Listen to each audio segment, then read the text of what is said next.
All right, let me just kind of place us back on the map where we were. Again, I'm probably wording this slightly different each time, but we were, in general, considering factors that lead to professional standards of conduct,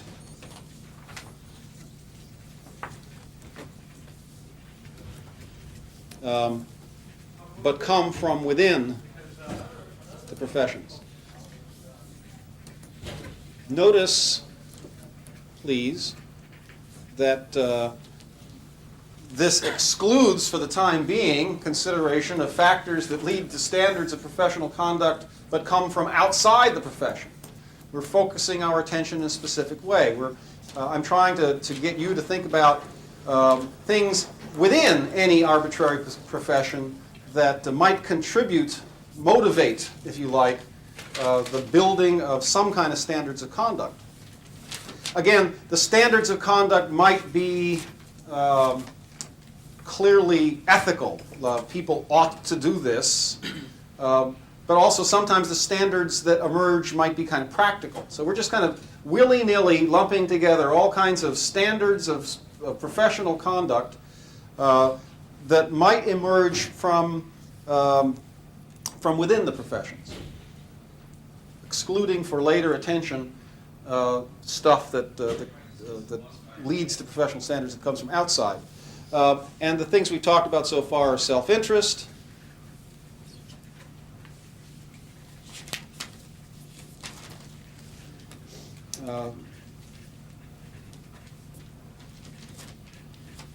production of social goods, social benefits. I think I would like to more clearly distinguish right now something that I haven't distinguished very well before,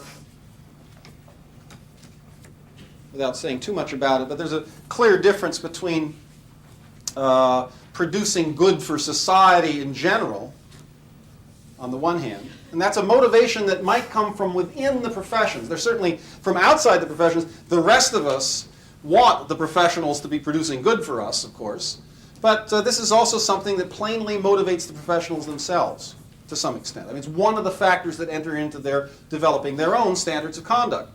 But there's plainly a difference between producing good for society at large, on the one hand, and then producing good for clients, in particular, on the other. And it's in that light that I think it's interesting and important or revealing to look at such odd professions as organized criminals. As I mentioned to you last time, the Spanish Garduna, and I take it most such organizations, while on the one hand, most of us would say they're not producing much good for society at all, indeed they're a harm to society. Nevertheless, within their own codes, implicit and sometimes explicit, were rules that said that when some client came to them and say, "Hey, I want you to off these people," or "I want you to do this, commit this crime for me," the internal rule, the code that governed the behavior of these professionals said that that should be kept confidential. That indeed the members of the Brotherhood should go to their graves before they revealed the names and the details of contracts they'd received from clients. So curiously, I mean, there's an odd situation, but at least it helps to show you that there's a considerable amount of difference between producing good for the community at large, on the one hand, and then producing good specifically for clients, on the other. Now this comes up again in professions that are much more standard. Sometimes, for example, an accountant working for a client will be, or an engineer for that matter, working for a particular client, will sometimes be faced with dilemmas between doing what appears to be in the best interest of society at large, on the one hand, and doing what appears to be in the best interest of the particular client that they're working for, on the other. And so it's important to keep those things distinct in your minds. Good produced for the community or good produced for the client. So far I've lumped them together in terms of social good, which might be a bad name for it, but it leaves the right impression. I want to talk about something opposed to self-interest, not in my interest so much, but in the interests of some others, non-professionals. Okay, then last time what we talked about were logical factors, logical features of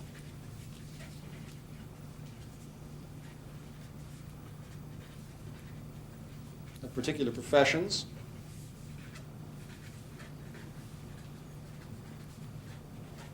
These are things that involve what the activity is that the professional is engaged in. There's a certain natural set of standards that emerge if the activity if the person is a doctor, if the person is a lawyer. I mean, there's certain natural standards of behavior that emerge just from consideration of what kind of conduct the professional is engaged in. We don't have, no more than in any of the other cases, we don't have to necessarily approve of these things. Safe cracking has its own internal logic, and professionals engaged in that particular practice would have certain standards that just follow from the kind of practice that it is. And finally, I think this is the word I used last time, romantic factors. And this is what is sometimes captured in this word calling. Okay? Now, either from the reading or just from your understanding of how this word gets used in the English language, if someone has a calling, what does that mean? They have an inner drive to do something. An inner drive. Now, it's called a calling for what reason? It comes up in that very paragraph that you called our attention to in the text. What profession does this come first? Clergy. Yeah, the clergy. The idea of a calling is, at least in the clergy, often taken quite literally. I mean, one is called by God to the ministry. But the word has been taken up and has a kind of a natural application in other professions as well. Let's say people are said to have a calling to some particular profession. I guess that's not a bad way of putting it. They have something like an inner drive. A drive, though, whether it's inner or outer, it's a drive. It's something that leads them on. There's something that attracts them about the particular work that's done in the particular profession. And it's that I want to focus our attention on today. Now, let me get to that. You can see where I want to go, but try to just sort of think about your own situations, about the situations of people you're familiar with. Why do people, on the one hand, enter into particular fields of work? I mean, what are the various sorts of things that lead them into them? And then once in, why do people stay? As I say, use your own lives as examples. I'd like to jot some of these things down. They come up. Yeah. My husband is a police officer. Yeah. He's always wanted to be a police officer since he was a very young boy.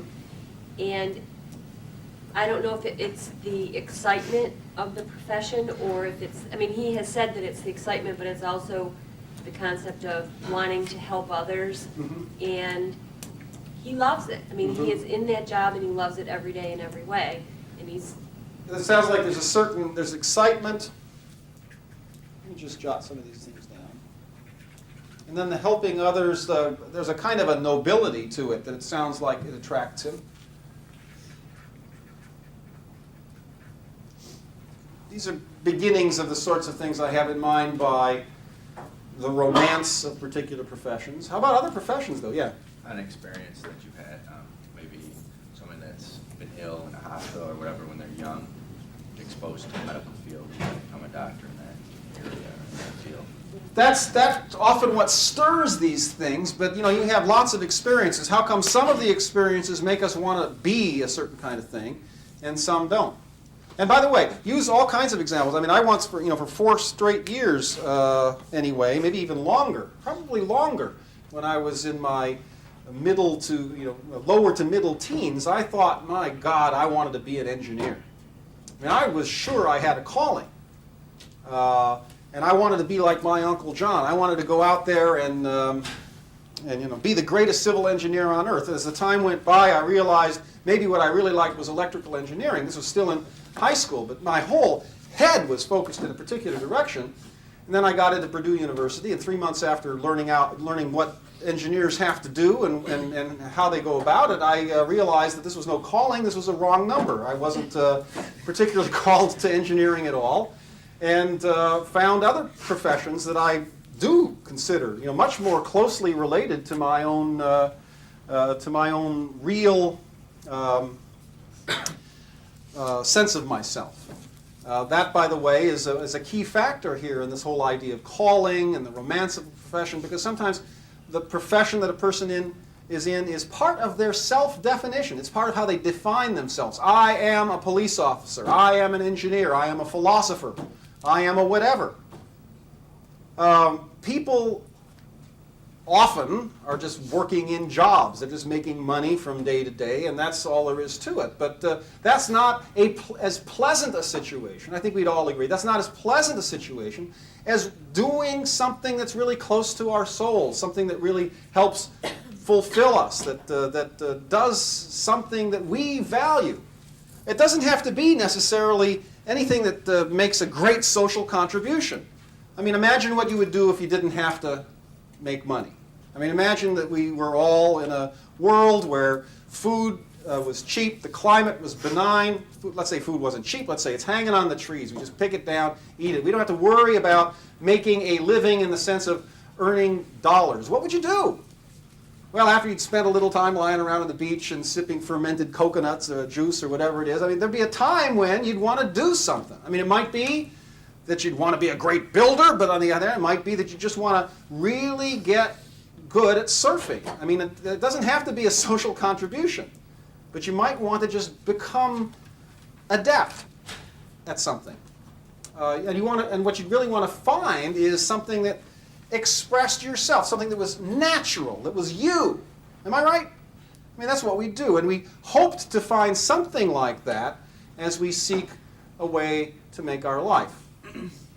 Artists, engineers, printers, people in business often are there in part because of the romance of what they do.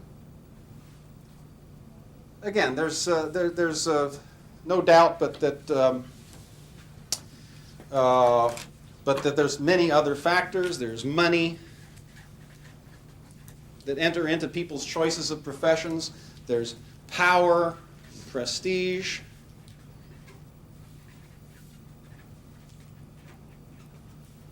And let's say other perks.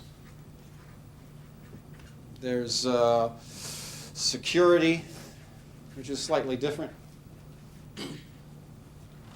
Lots of stuff. But these are the things I want to highlight right now under this heading of romance, are things that are captured by those words there: excitement and nobility.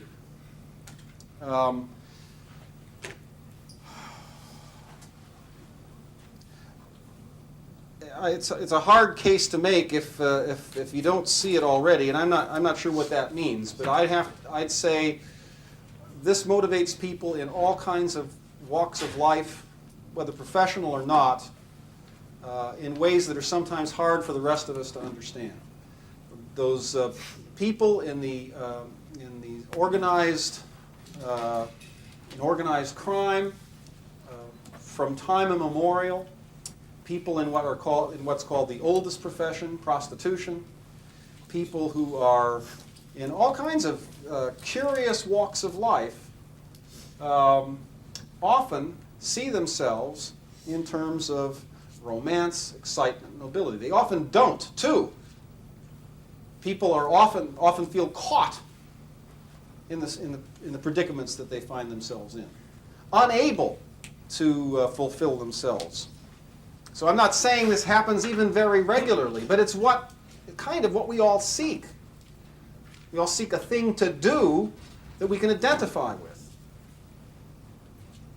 that we can think positively of.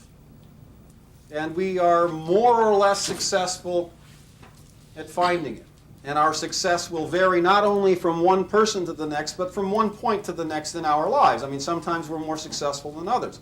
People have to sometimes go through long periods of time when they're not doing anything that strikes them as romantic, exciting, but then for one reason or another, either because they are able to move towards something that is more romantic, more like a calling, or because they change their opinion of the thing they're doing. That's another thing that happens to people. Sometimes the matchup gets better as time goes by in one's life. It's unfortunate that it's a relatively small number of people who have the kind of matchup that you'd really hope for. So again, I don't want to say that this is something common. It's just something that's natural to hope for. And lots of professionals think about their professions not just as a job, but as something that expresses them. They are engineers. They are police officers. They are philosophers. They are all these different things. And that means something positive to them, ennobling, even romantic.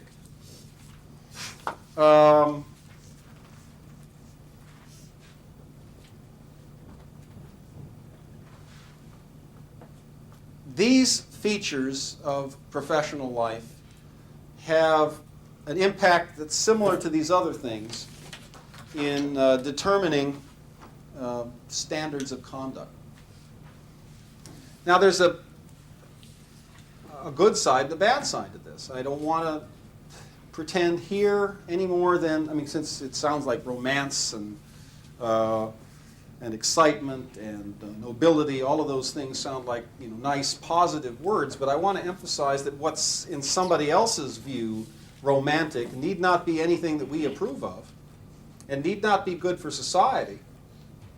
It's an entirely independent category from all these other categories that lead to the development of social standards of conduct within professions.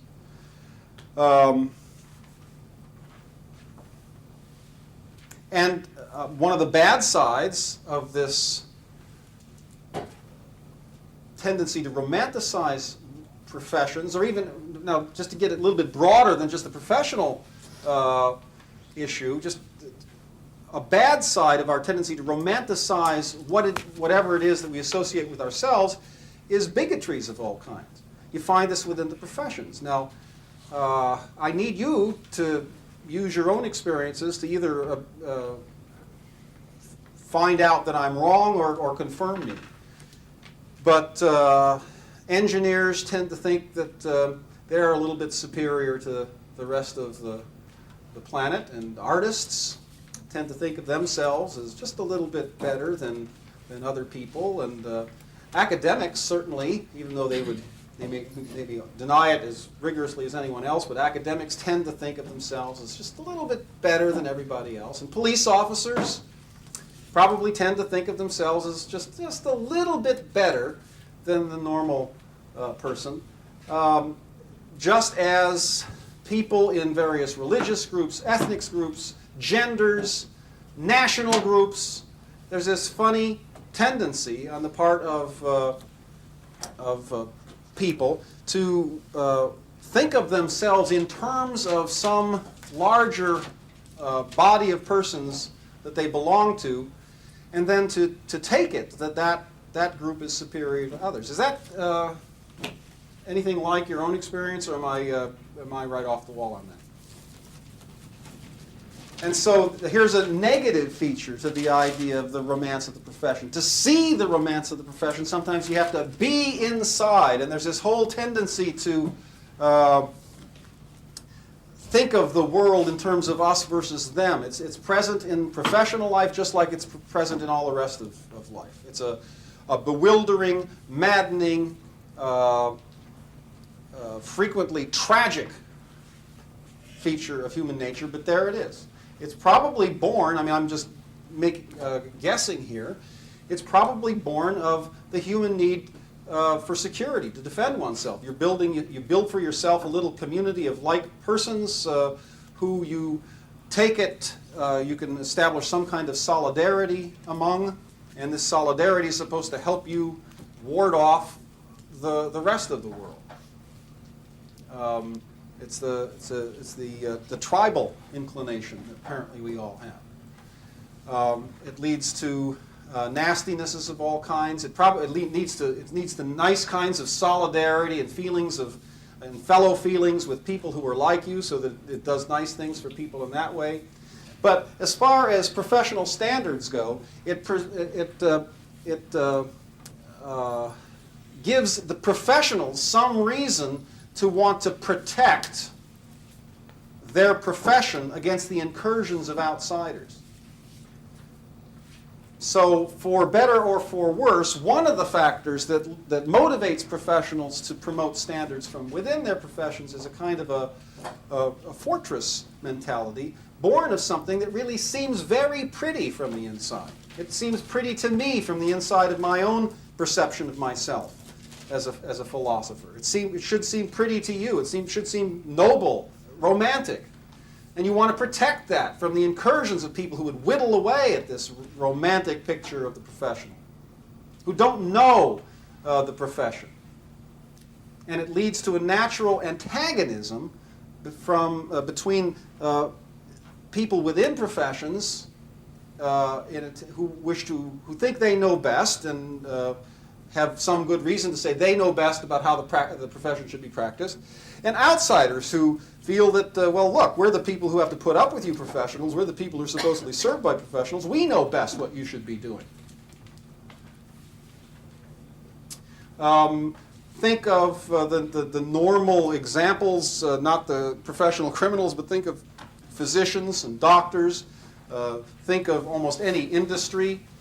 We on the outside, whenever they resist regulation, we on the outside are inclined to think, aha, they have in mind their own self-interest. They're not taking adequate consideration of the social good. And certainly that's sometimes the case, but other times they think they know the social good better than we do. They're the professionals after all. They think they know because they are the engineers, they are the doctors, they are the attorneys, they are the whatever it is. They think the teachers, they're the ones who should be coming up with the standards, and that when we come up with standards, they might be well-meaning, but we'll just mess it all up because we won't know what we're doing. We're not professionals. So there are the four factors that, I mean, I have no wish to claim that this is an exhaustive list. As you'll notice, there's considerable overlap between these several categories, but these in general are the several factors that I wanted to outline and present to you that lead to professional standards from within the professions. Now let me ask if the earlier question concerning calling has been addressed at all. You were concerned about that particular issue. I just thought that it's easy to understand what you're saying. Mm-hmm. It's not so easy to get that out of this reading. That's why I'm here. That's why I'm here. And if it were the other way around, then that would be very, very bad indeed. But that's clarified. Okay. All right, let me just make a reality check. I mean, how does this seem to you as regards a characterization of why professionals might be led to construct standards of their own, and it need not be explicit. There are standards that various professional organizations have written down from time to time in the history of the professions. They're not necessarily the same as the standards that kind of provide a tacit guidance that the professionals actually use. Let me make that clearer because I think that's a little bit spooky the way I just put it. Professional organizations are bureaucracies, right?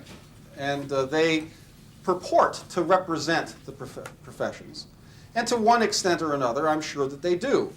But there are going to be lots of professionals, lots and lots of professionals who don't pay much attention to whatever their professional organization is doing or what it says. The professionals themselves are busy with the work. They don't really care very much about what some central office comes up with in the way of an engineering ethics statement or a legal ethics statement. Normal practitioners, for the most part, are interested in the work. They're out there in the fields, they're doing the work, and the people who are coming up with standards often may seem to professionals as just as much outsiders as any of the rest of us. They're not really in there doing the work. So the standards that the professional organizations come up with, while they are a lot closer to the profession than anything we outsiders might come up with, it still doesn't necessarily express the real standards of professional behavior held by the professionals themselves. You see what I'm saying? There are some implicit, tacit understandings that professionals share about the work, about what it is to be an artist, say. I mean, I don't know that there's any artists' organizations that ever tried to come up with a set of standards for the behavior of artists. Nonetheless, artists recognize artists. They have standards for themselves and for other artists. And there could be no doubt about that. They are implicit, tacit, unwritten, but they're standards nonetheless. Some of them come out of self-interest. Some of them come from concern for some kind of contribution that art's supposed to make. Others come out of logical features of the profession.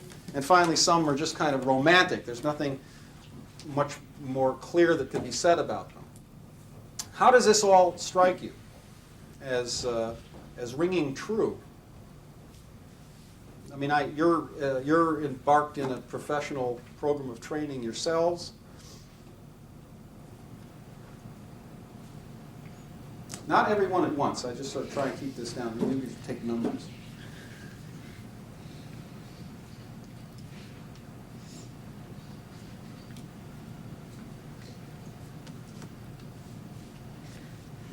Thank you.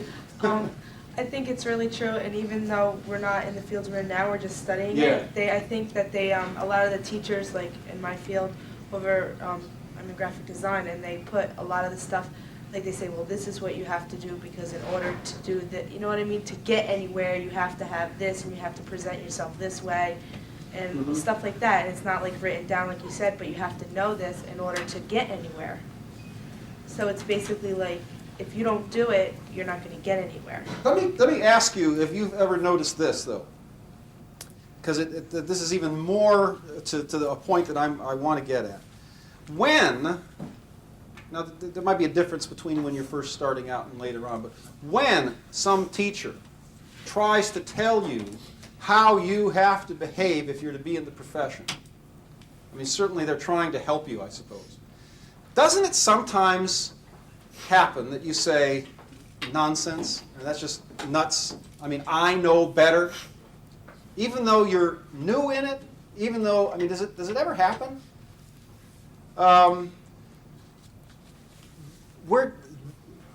In that particular moment, you're seeing the kind of thing I'm talking about internal factors that lead to the creation of standards from within professions. It's the stuff that the professional brings to the task, not something that the professional's told by a teacher, by an association, by the Congress. Professionals, people who work in the field, have a sense. I mean, of course, I'm sure that there's differences, but from one professional to the next, even within a profession, there's going to be lots of differences, but there's also going to be some commonality, some harmony among the perceptions that people working in the field have of what they ought to be doing.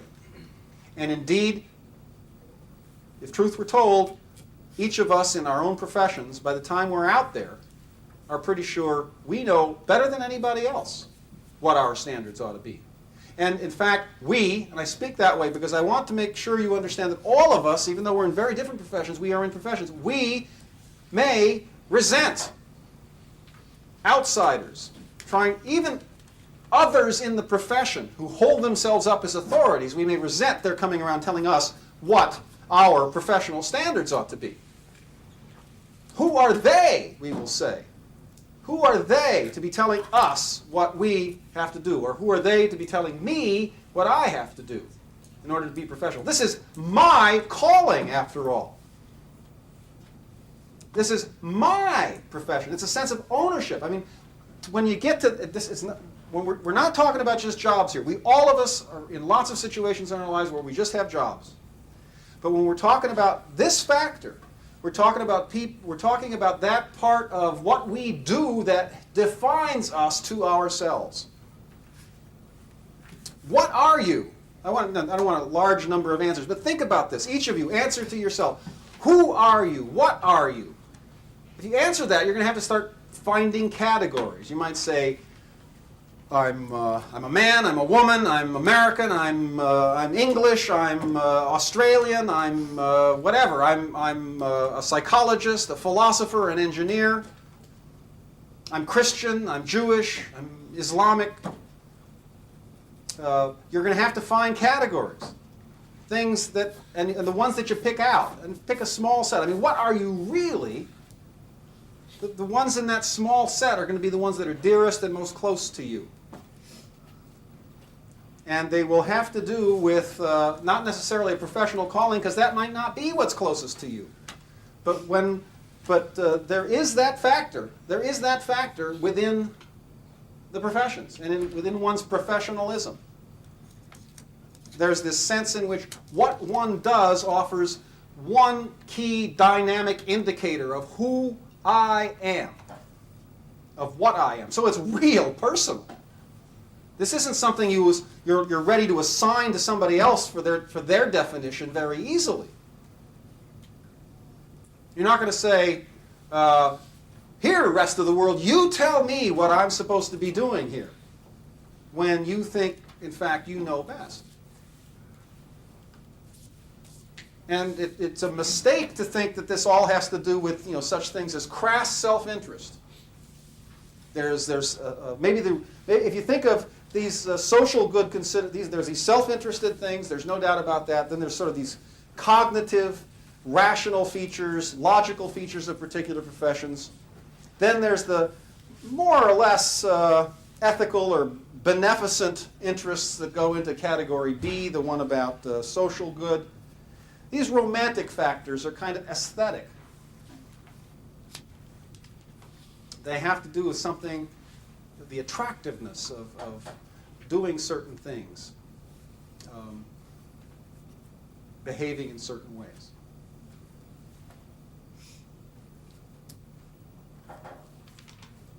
Well, those are the four. Those are the four main internal features that I want to sort of distinguish and discuss. I think for one author or another, in the things that you might read in professional ethics, there may be an emphasis on one or another of these several factors. And I have no doubt that there's others that ought to be listed as well. But these are four that I wanted to sort of emphasize. And again, they are all to be set off and set against other factors that don't come from within the professions, but that come from outside. Okay, do you have any comments, questions, reactions to this? Yeah. You were talking about somebody, as far as the ownership of your career, Yeah. and your romantic, whatever, Right. ideas about it, and somebody telling you have to act this way, Mm-hmm. or that way. But is that good or bad? I'm glad you asked, because I want to emphasize again, we haven't gotten to the evaluative question. I mean, I would think sometimes it might work for good of the individual, while at the same time not working well for society. We haven't gotten to an evaluative point here. We're just trying to track down factors that influence the building of professional standards. And some of them are going to have, some of them are going to have bad. For example, one thing that I would say would have to almost inevitably lead to bad consequences is this us versus them feeling that could be generated by professional identity. But it's plain that for any, I mean, I'd have to know the details about the particular disagreement. But if someone says, I, as a professional, know that I ought to act so-and-so, and then the rest of us, we in society says, well, you can't. We can't allow that. It may very well be that such prohibition is not only okay, but necessary. To say that some standard of behavior is generated by a sense of the romanticness of it doesn't say anything about whether it should be allowed or not, whether it's tolerable or not at all. I mean, that's one reason why I keep wanting to bring up odd examples of professions like crime. I mean, plainly, because somebody might be motivated to become a great criminal because of the romance of it. They want to be like Jesse James or something like that. That doesn't make it good. That doesn't mean that we should accept this. It just accounts for it in human terms, and also puts it, I think, on the table in the way that it probably presents itself to people who are out there doing this stuff. I mean, it's easy to sort of to imagine that people who are involved in all kinds of antisocial activities are somehow plain evil, but probably they're not. They're probably a lot more like us than we're normally prepared to admit. And one thing is that they're attracted to some of the things they do because of the romance of them, and we can understand that. The question, which things should we allow or not, that's a different question. Which things should we tolerate? Which things are good for us? Which things are bad? Which things are okay or within limits of acceptable human behavior? Those are separate questions. Those are evaluative questions. And so far, I'm just trying to account for what some of the things are that we have to deal with if we look at professional standards. It's not all just a matter of, are you providing good quality, safe service to your clients? That's one sort of thing that goes into the making of professional codes. If you thought that was all of it, you wouldn't understand why some codes are regarded highly by the professionals whose codes they are. Some are treated with contempt. Why there are battles between professionals and outsiders about what should be the provisions of codes. I mean, to understand that and to understand some of the dynamics of professional behavior that we'll all be confronted with, I think you have to see that there's lots of different stuff that goes into it. That was a long answer to a short question. Other reactions, comments, questions? Yeah. Yeah, I was just wondering, these seem to be choices. I think there's probably within professional groups there has to be not choices, but things that come up that are not choices. I mean, like environment has to affect either an individual or a group. Does that come under one of these? I mean, I don't say, well, let's go to this criminal thing. I don't think, a person that is in a criminal environment will more likely take on that profession, not because of romance, not because of logical features, because of a forceful push. That's an individual, that's not a group. So the answer to how is it that people come to get into a particular profession isn't necessarily answered by anything. Yeah, that's what. And that in particular, it sometimes just has to do with the environment you're in. I mean, the extreme example are situations in the history of this culture and situations presently in other cultures where professions, occupations are just passed down from one generation to the next, where the expectation is that the offspring will follow the parent. Usually, I guess it's a male-male line, but I think something similar like that is a tradition about just what people will do. People just do what their parents did. And that's an extreme example of how the environment winds up constraining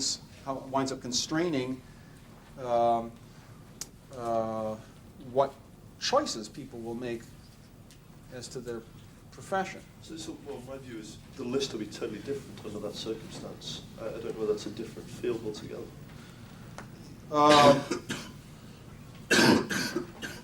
I don't know if it would. Again, this is supposed to be a list of factors that lead to professional standards within the professions. Right, yes.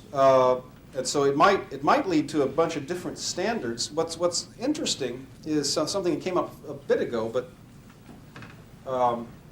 it's an example of a kind of a general proposition that that philosophers from time to time have made. I mean, let's just presume that what one ought to do with one's life is to just sort of maximize the fulfillment of desire. I mean, let's just presume that for a second. I'm not sure that it should go without saying that that's the goal of life, but let's just say that that's a goal of life. Some people have said it is. That what each of us should do is to maximize the fulfillment of our desires. Well, think about it. There's a couple of different things that you could do there. I mean, one is you work really, really, really hard to try and maximize your desires. And of course, when you probably had the same experience that everybody else does. When you maximize one set of desires, bang! Your desires have changed. And there's something else that you got to go get. And so, that particular approach seems to be non-ending. As soon as you fulfill your desires, then a new set emerges, and you'll have to go chase it too. But that's one path to take. What's suggested is that there's another good way of maximizing the fulfillment of your desires, and that's lower your desires. It's an easier way, if you could do it. And so that's the reason for a lot of the sort of traditional religious and philosophical injunctions is trying to control your desires. You can maximize your desires that way, right? Or you can fulfill your desires that way. Either the one track that we're most of us on is to just go out chasing them. The other track is cut them off at the pass. Limit the desires, and you'll be more likely to fulfill what you've got left. Now, similarly here, what happens to people, let's say, not necessarily in the most dramatic sorts of situations that I was describing where children are expected to follow the professional paths taken by their parents, or the craft paths, or with trades, or whatever it is. But just imagine the spot that most of us find ourselves in. We are constrained by a certain limited number of career opportunities as we go through life. We've got to make the choice in some kind of finite time. If you were to start trying to experiment with every possible profession, you'd never finish that process. You'd never finish the experimental stage to get on to deciding what you really wanted to do. You've got a finite amount of time. You're only exposed to a few real possibilities, and you pick from that group. And you pick the best of the lot. And sometimes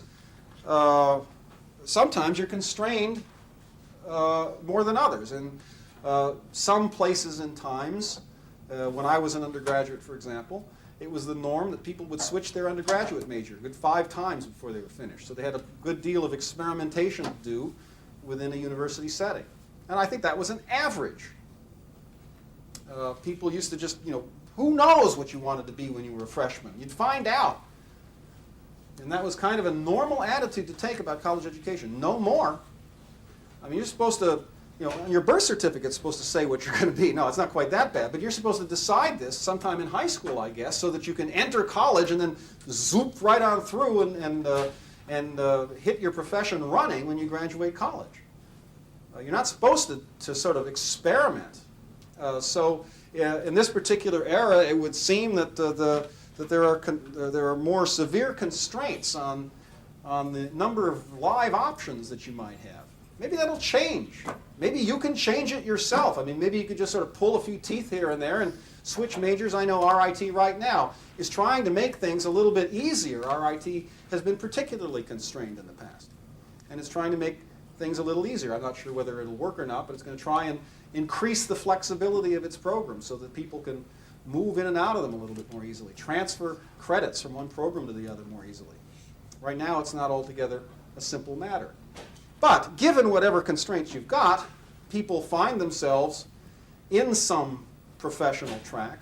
They may wind up changing it a few times more, maybe many times more in the course of their lives, but they make the best of it. They sometimes they take this second course. Instead of insisting that something perfect come along, they find something that it'll do, and then they can kind of work with it. They could find romantic parts of it, work to help it grow. They adapt themselves to the things that really are live options for them, professional options. So having once found a profession, however that is that you get into it, if a person is ever to become really sort of wedded to that profession, I think it's still going to be standards of these kinds that lead them to decide how they should comport themselves in that position, in that profession. And that does not, I don't mean to deny the fact that many of us, some of us, will wind up never feeling that we're doing much more than a job. I mean, I know philosophers like that who hate it, who hate it. I mean, they're not like me, and they're not like your husband, but there are police officers who just despise the work. It's that they're in a job, they don't see that there's many options. You'll find doctors, lawyers, who just don't like what they do. They don't think it's them. They don't feel comfortable in it. They get stuck. It's a nasty place to be. It sometimes happens. I don't need to encourage you to get out of situations like that if you can. You will want to get out of them when you can. I guess the only encouragement I can give you is to be a little more optimistic about the chances of getting out of them. I think sometimes people feel really pessimistic when they get stuck like that. Things are probably not as bad as they seem from the inside of those positions. There are other options. There are ways of changing things. Just they're not always visible when you feel stuck like that. I don't want to deny that that happens too. But what people search for, what people hope for, is a sense of themselves and what they do that's positive, romantic, ennobling, etc., by and large. Still waiting to hear from cynics. It seems to me there ought to be some cynics out there that say, that's not true. None of this is true.